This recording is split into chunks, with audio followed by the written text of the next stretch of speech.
Baik, posisi duduknya sudah nyaman? Sudah. Mungkin kita bisa mulai sesi konseling kali ini. Sebelum kita memulai konseling kali ini, alangkah baiknya kita berdoa terlebih dahulu dengan mengucapkan lafaz al-basmalah. Bismillahirrahmanirrahim. Bagaimana kabarnya saudari Nanda? Alhamdulillah saya Ibu.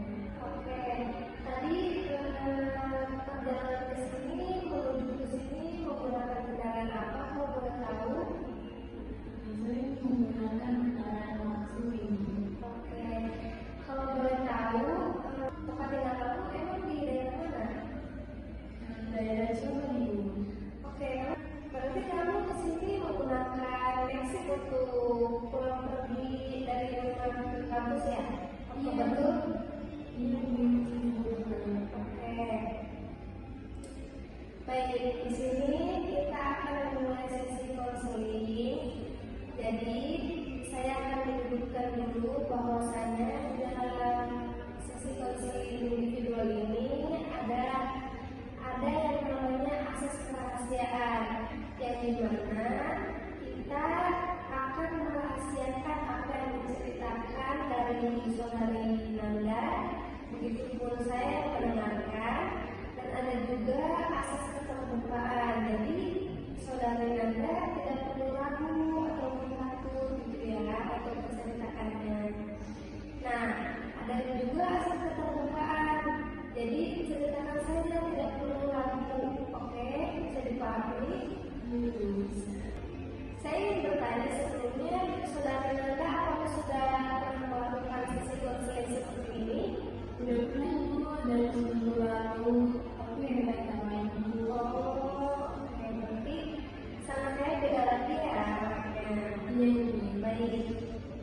Sebelum kita memulai sesi konseling ini, ada yang namanya surat persetujuan. Bahwasanya kamu sudah menyetujui bahwasanya kamu akan melakukan sesi konseling bersama saya. Ini suratnya dan ini biodata yang harus kamu isi terlebih dahulu ya. Isi aja.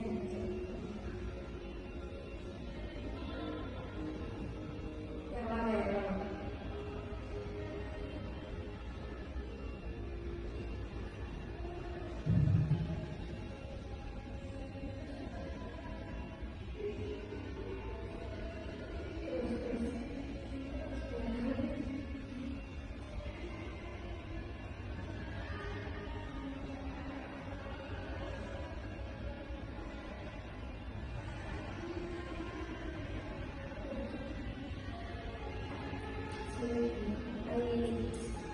Nah, dengan adanya surat pernyataan ini, kamu menyetujui bahwasanya kamu akan melakukan sesi konseling bersama saya dalam waktu biasanya dari 25 sampai 30 menit. Apakah cukup? Jika dirasa tidak cukup, kamu bisa menghubungi saya lewat sosial media ataupun aplikasi WhatsApp lainnya. Nah, jadi saudari Nanda kesini mau menceritakan masalah apa yang dirasakan? Boleh diceritakan langsung saja. Jadi saya ingin menceritakan tentang bagaimana apa yang dirasakan mahasiswa pulang pergi ke kampus. Oh, berarti mengenai keluh kesah mahasiswa yang pulang pergi ya dari rumah ke kampus dengan jarak yang lumayan jauh. Apakah betul?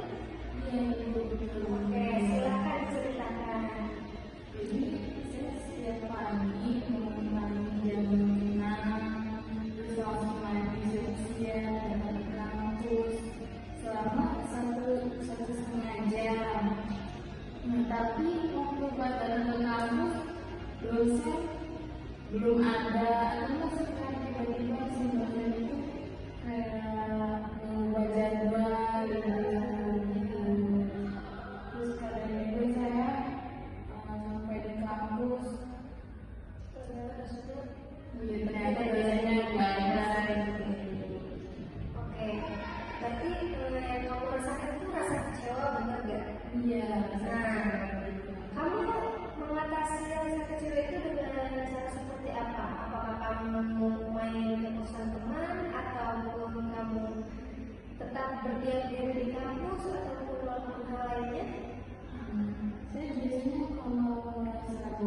kampus itu biasanya ke perpustakaan dulu. Oke, melakukan hal yang positif ya.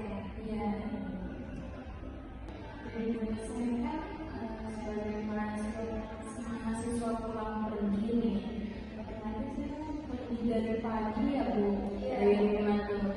Nah, menggunakan transportasi maksim selama 1,5 jam perjalanan. Nah itu kan mengeluarkan uang juga kan Ibu, tenaga juga. Pokoknya saya tuh berjuang setiap hari ke kampus pulang pergi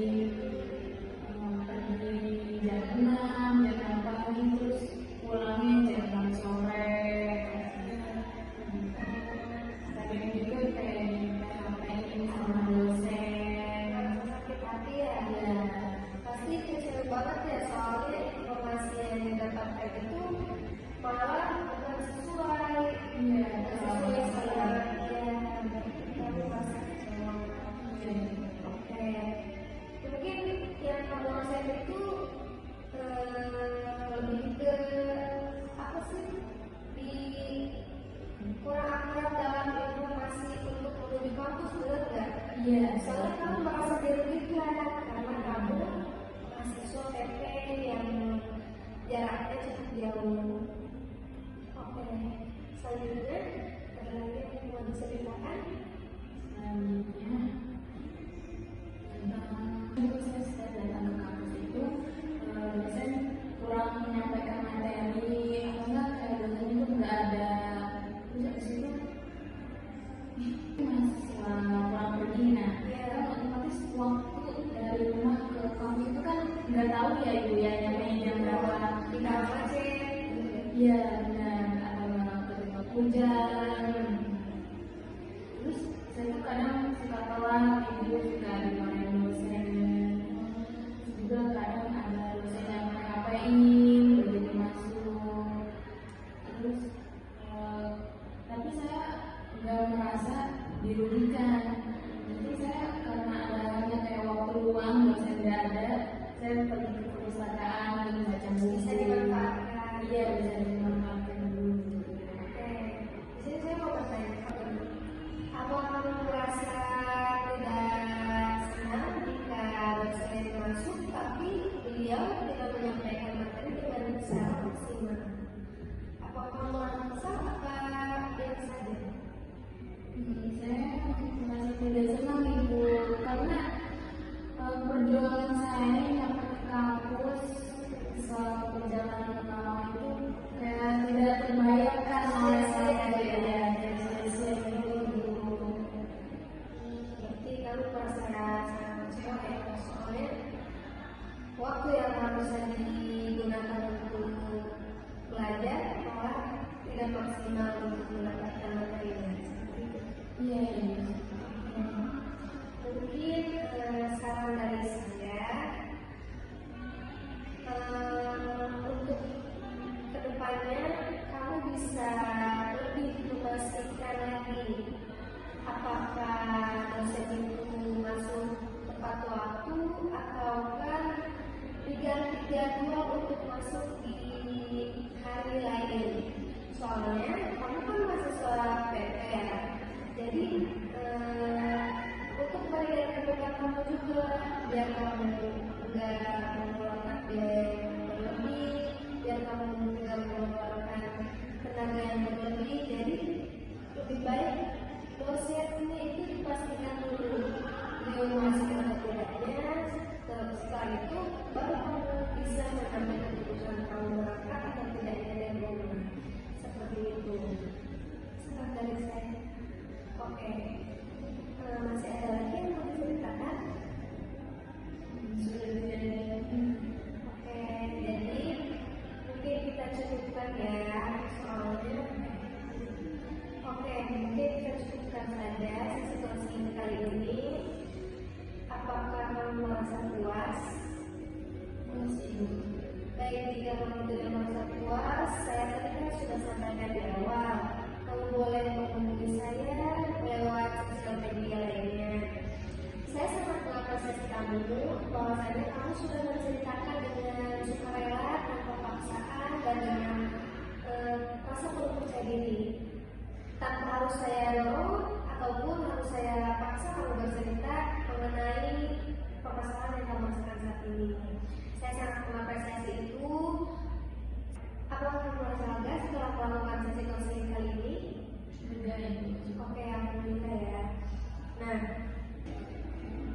oke baik, mungkin kita cukupkan. Jadi kira-kira kapan kita akan melakukan sesi konseling selanjutnya?